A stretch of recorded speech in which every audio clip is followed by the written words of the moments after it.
from Amdahl Hearing, coming to you today from one of the offices. Got the opportunity to fill in for one of my providers who's out on maternity leave. So Dr. Megan, hope everything is going well.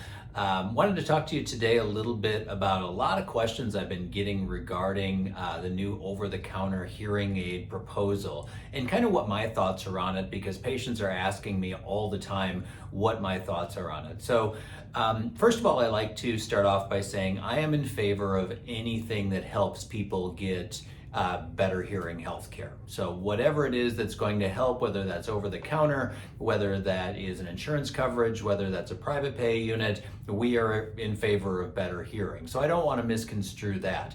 Aside from that, I do have a couple of concerns. And one of the biggest concerns I have is regarding the initial language of the over-the-counter hearing aid bill. That language specifies that people with perceived mild to moderate hearing loss are people who should be considering over-the-counter hearing aids. Now, the term perceived is really tough because over the last 30 years, I've seen an awful lot of people who had perceived mild to moderate loss. Now, the vast majority, and we're talking greater than 90% of those people, ended up being worse than a moderate hearing loss. So people who are having that perception that they're mild to moderate are really worse than that. So the hearing aid itself probably doesn't have enough power for their particular application. Number two, whenever we're dealing with over-the-counter, we're generally dealing with a lower priced item.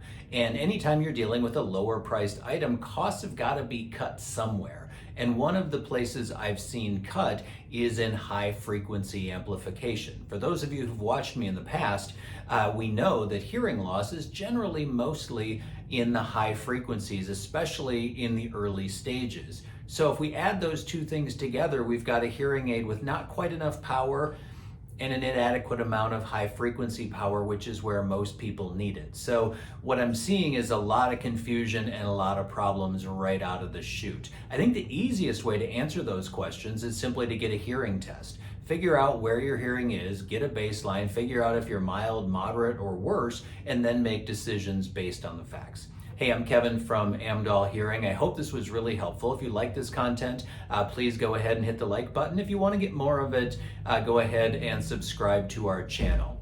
I hope you all have a good day, and we hope to see you again real soon.